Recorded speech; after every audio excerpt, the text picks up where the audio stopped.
Kagubatan ng Sierra Madre sa hangganan ng Bulacan at Nueva Ecija.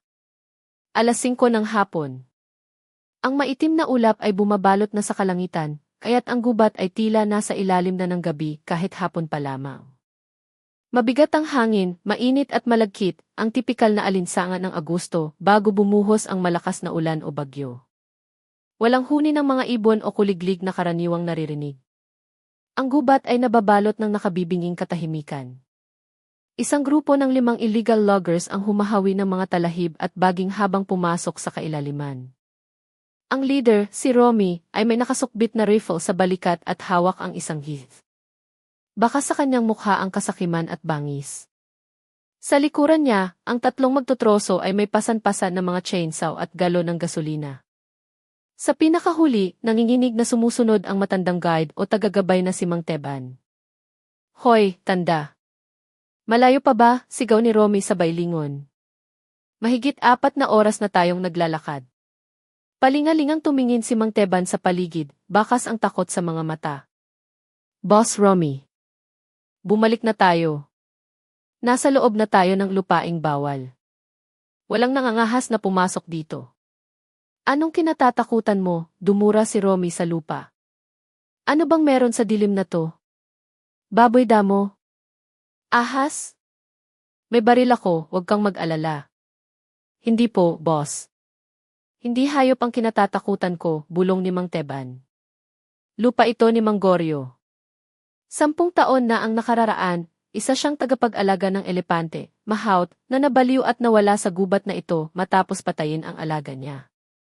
Sabi ng mga taga-barangay San Isidro, hindi pa siya namamatay. Tumawa ng malakas si Romy. Ang halakhak niya ay umalinggaw sa tahimik na gubat. Huwag mo akong daanin sa mga kwentong barbero.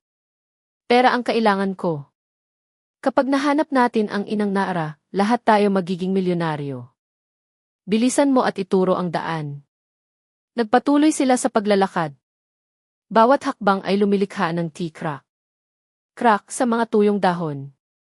Biglang umihip ang malakas na hangin. Ang matatandang puno ay umugong at tila dumaing woo. Woo!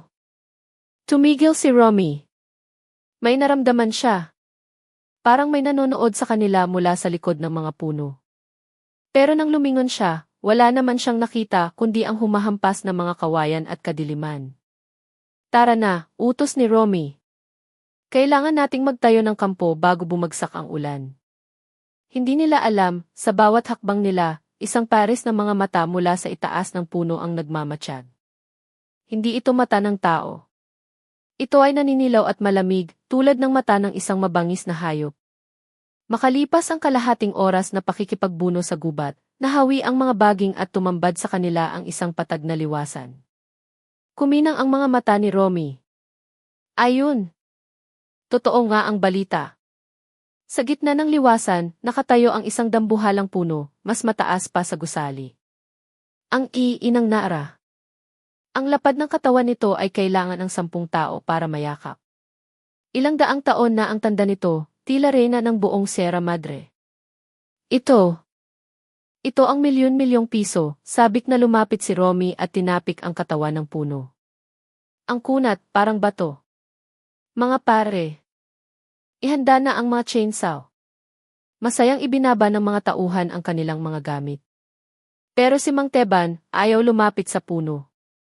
Itinuro niya ang isang bahagi ng puno, mga 10 talampakan ang taas mula sa lupa.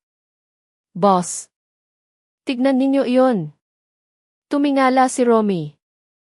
Sa makapal na balat ng puno, may 3 o 4 na malalalim na kalmot. Malalalim ito at kita na ang laman ng kahoy. Ano yan? Kalmot ng oso o baboy damo, baliwalang sabi ni Romy. Hindi boss, nanginginig ang boses ni Mang Teban. Walang hayop sa Pilipinas na aabot sa ganyang taas. Hindi rin ito kuko. Ang mga yan ay gawa ng angkus Aaron hook na bumaon ng malalim. Angkus? Opo. Yung pangkontrol ng elepante. Pero, sinong tao ang tatalo ng 10 talampakan at ihahampas ang bakal na iyon ng ganun kalakas? Boss, wag nating galawin ang punong ito. Babala yan. May nagmamay-ari nito. Tinulak ni Romy si Mang Teban. Manahimik ka, tanda. Huwag mo akong takutin. Sa gubat na to, mas nakakatakot ang baril ko. Hinila ni Romy ang chainsaw. Carding. Paandarin mo na. Tutumbahin natin to ngayong gabi. Bug! Dumagundong ang kulog. Isang matalim na kidlat ang gumuhit at sa isang iglap, humaba ang anino ng puno sa lupa. Sa loob ng aninong iyon, may nakita si Mang Teban na gumagalaw na hugis na hindi tao, pero agad din itong nawala. Sa paanan ng Inang Nara, nagsimula ng pumatak ang ulan. Breath. Breath. Hinila ni Carding ang kabo ng chainsaw. Umingay ang makina, binasag ang katahimikan ng gubat. Nagliparan ang mga ibon. Tira na! Bilisan nyo, sigaw ni Romy. Idinikit ni Carding ang lagari sa katawan ng puno. Graak!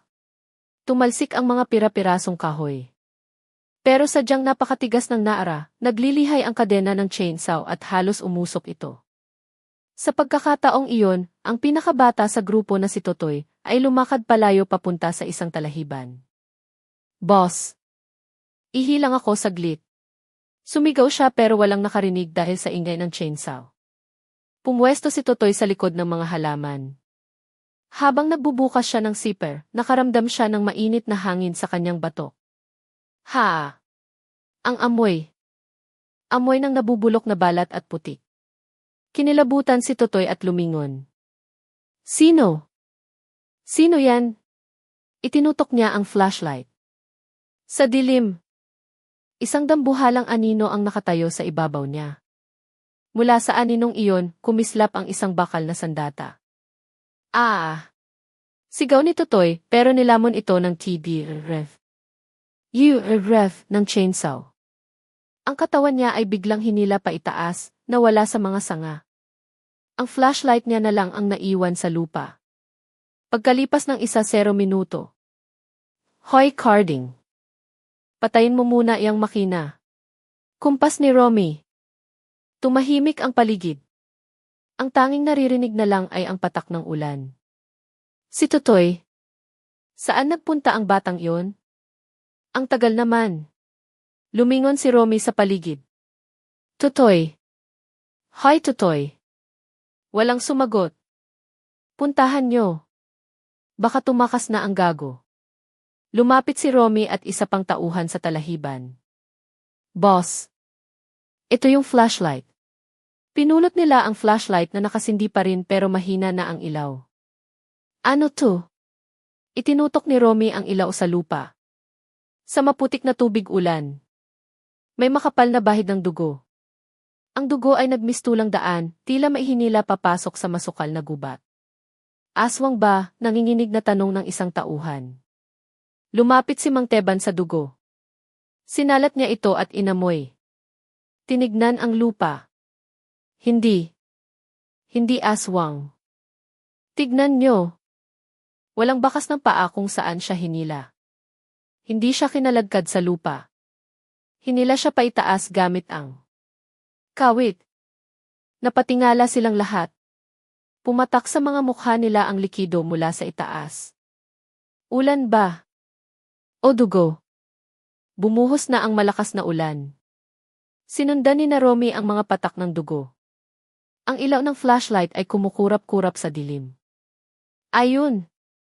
Tignan nyo, sigaw ni Carding, itinuturo ang ugat ng isang malaking puno sa di kalayuan. Nakita na nila ang bangkay ni Totoy.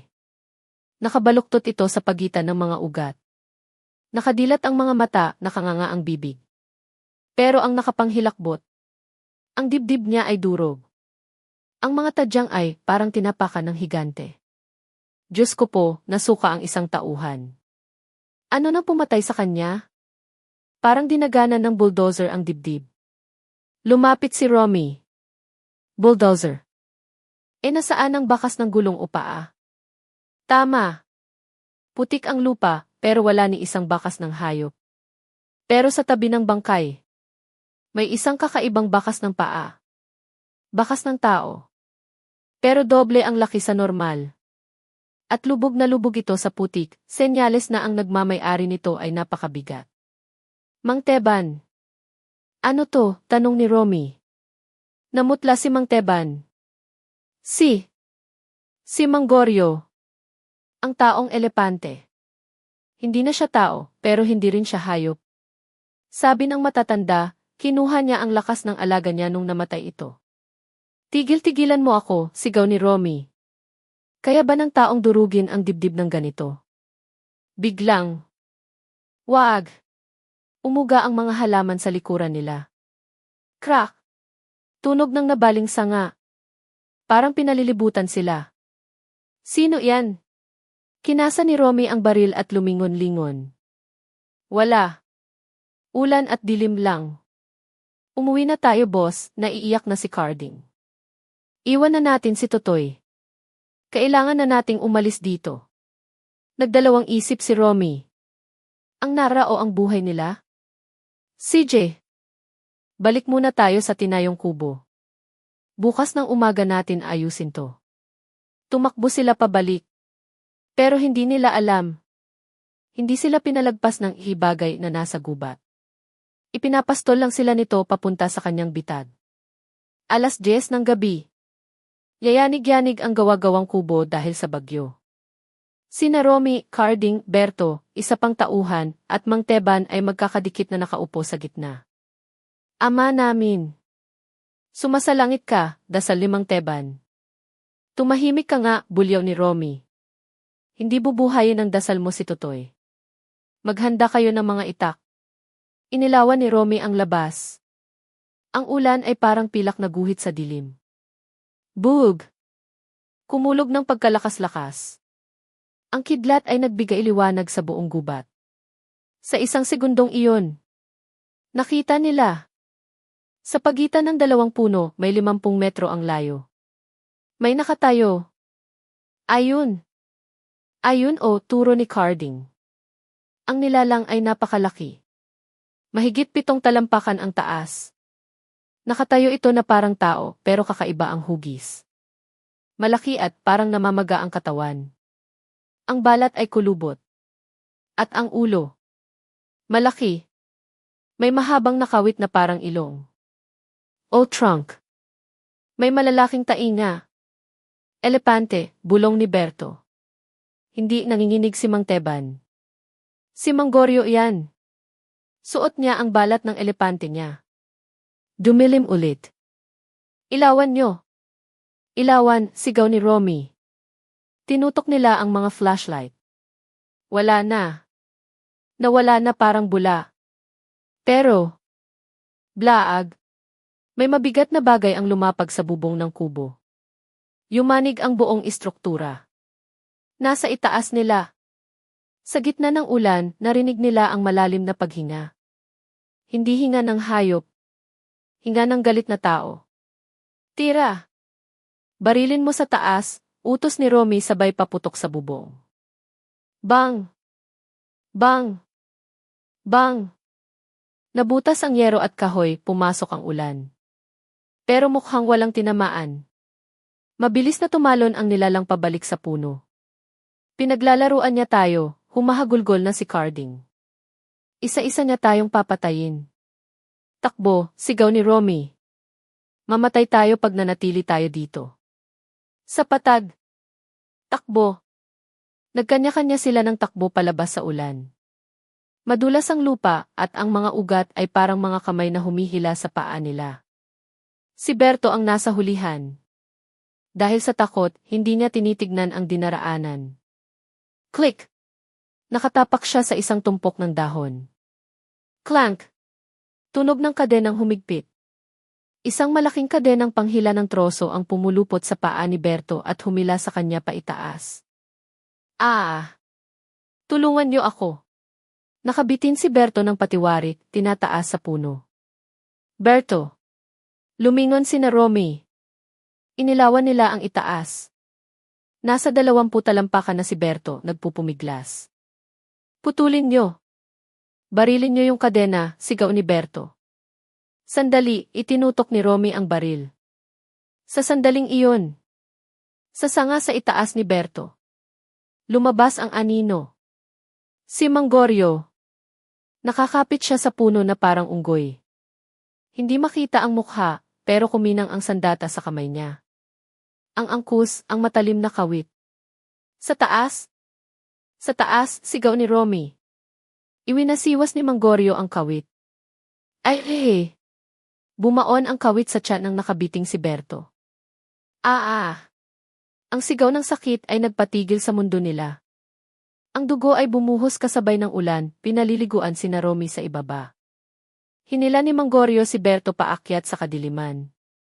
Ang sigaw ni Berto ay unti-unting nawala, napalitan ng tunog ng tea-crack. Crack na parang butong dinudurog. Nanginig ang tuhod ni Romy. Hindi ito simpleng pagpatay. Isa itong pagkatay. Takbo. Bilis. Kahit humupa ng kaunti ang ulan, tuloy pa rin ang kidlat.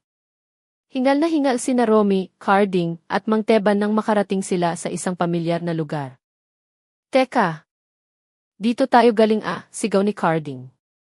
Nasa harap ulit sila ng Inang Nara. Kahit saan sila tumakbo, dito sila binabalik. Nakulong na tayo, napaluhod si Mang Teban. Ayaw niya tayong paalisin. Biglang. Mula sa likod ng malaking puno, narinig ang mabibigat na yabag. Bug! Bug! Bug! Yumanig ang lupa. Flash! Sa liwanag ng kidlat, lumabas mula sa likod ng puno ang ihalimaw. Tao ito. Pero hindi na mukhang tao. Ang buong katawan niya ay balot ng makapal, maitim, at kulubot na balat ng hayop na tinahitahi para maging baluti. Ang amoy ay masangsang, amoy ng lumang bangkay. Sa ulo niya, nakasuot ang harapang bahagi ng bungo ng elepante bilang maskara. Sa loob ng mga butas ng mata, may nag-aapoy na tingin ng tao. Manggoryo, sigaw ni Mang Teban. Buhay ka pa. Ano yan? Tinutok ni Romy ang baril pero nanginginig ang kamay. Siya yan. Binalatan niya ang alaga niyang elepante at isinuot, paliwanag ni Mang Teban. Ang kaitiaki guardian. Kinuha niya ang sumpa. Tumungala ang halimaw at sumigaw. Tunog ito ng trompeta ng elepante, pero galing sa lalamunan ng tao, basag at puno ng puot. Hawak niya ang dalawang pinagdugtong na kawit, na sa dulo ay nilagyan ng mga lumang ngipin ng lagari. Mamatay kayo. Mga salot. Ang boses ni Manggoryo ay parang galing sa ilalim ng lupa. Sumugod siya. Paputukan mo. Bilis, sigaw ni Carding habang nagtatago sa likod ni Romy. Kinalabit ni Romy ang gatilyo. Bang! Tinamaan sa dibdib si Manggoryo. Pero, ang makapal na balat ng elepante na suot niya ay hindi tinablan. Tumalbog lang ang bala o bumaon sa kapal ng katad. Hindi man lang siya natinag. Hindi tinatablan. Nanlaki ang mata ni Romy. Sumugod si Manggoryo na parang toro. Takbo, Carding. Nadula si Carding sa putik. Bago pa siya makatayo, nasa harap na niya si Manggoryo. Iwinasiwas ng higante ang dambuhalang kawit. Twak! Bumaon ang kawit sa likod ni Carding. Binuhat siya nito na parang manika at inihampas ng buong lakas sa katawan ng Inang Nara. Crack! Mas malakas pa sa putok ng baril ang tunog ng nabaling gulugod.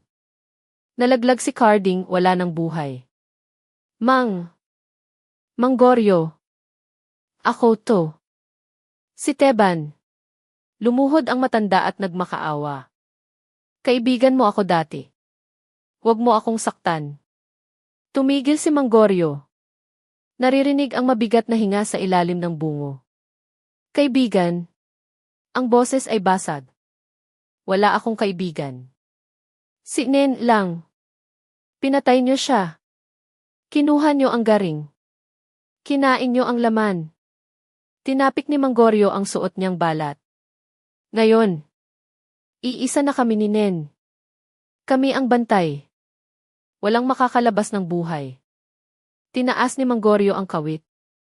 Huwag. Parang awa mo na. Bag. Ang dulo ng bakal ang tumapos kay Mang Teban. Ngayon, si Romy na lang ang natitira. Ubos na ang bala niya. Dahan-dahang humarap si Mangorio sa kanya. Umatras si Romy. Natapakan niya ang isang matigas na bagay. Ang chainsaw ni Carding. Nagkaroon ng pag-asa si Romy. Hindi kaya ng baril ang baluti niya, pero kaya itong hiwain ng chainsaw. Pinulot ni Romy ang chainsaw. Hinila ang kable. Ayaw umandar. Palapit na si Mangorio. Buong puwersang hinila ni Romy ang kable. Vroom! Umugong ang makina. Umikot ang matalim na kadena. Halika dito. Halimaw ka. Sigaw ni Romy. Kung elepante ka, ako ang puputol sayo. Sumugod si Romy, itinarak ang chainsaw sa dibdib ni Mangorio. Graak! Kinagat ng chainsaw ang makapal na balat ng elepante. Tumalsik ang itim na dugo at mga piraso ng katad. Nagliparan ang mga kislap. Pero, hindi umatras si Mangorio. Hindi niya iniinda ang sakit. Ang katawan niya ay manhid na sa ilang dekadang puot. Sumigaw si Mangorio at itinaas ang kawit. Thunk! Bumaon ang kawit sa balikat ni Romy. Napabitaw si Romy sa chainsaw. Bumagsak ito sa lupa, umaandar pa rin. Hinila ni Mangorio si Romy palapit. Walang laban ang illegal logger. Marami akong pera, nanginginig si Romy. Ibibigay ko lahat sayo. Umiling si Mangorio. Walang halaga ang pera sa gubat. Sinaka ni Mangorio si Romy gamit ang isang kamay at iniangat sa ere. Ang isa niyang kamay ay inihanda ang kawit. Para kay Nenny. Shalak! Itinarak niya ang kawit sa dibdib ni Romy, tumagos ito at bumaon sa katawan ng inang Nara.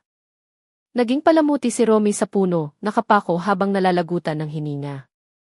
Ang huli niyang nakita ay ang bungo ng elepante na nakatingin sa kanya ng may tagumpay. Kinabukasan. Tumila na ang bagyo.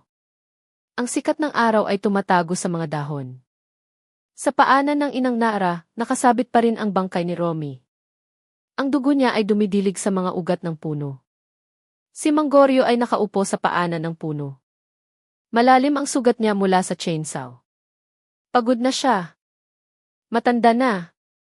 Dahan-dahan niyang inalis ang mabigat na maskarang bungo. Tumambad ang mukha ng isang napakatandang lalaki, puno ng pilat pero maaliwalas na ang mukha. Hinaplos niya ang balat ng puno. Matulog na tayo, nene, bulong niya. Wala nang mang-aapi sa atin. Pumikit si Mangorio at sumandal sa puno. Ang mga dahon ay dahan-dahang nalaglag at tinabunan siya. Binawi na ng kalikasan ang kanyang tagapagbantay. Drone shot mula sa itaas, makikita ang lawak ng Sierra Madre. Luntian at payapa.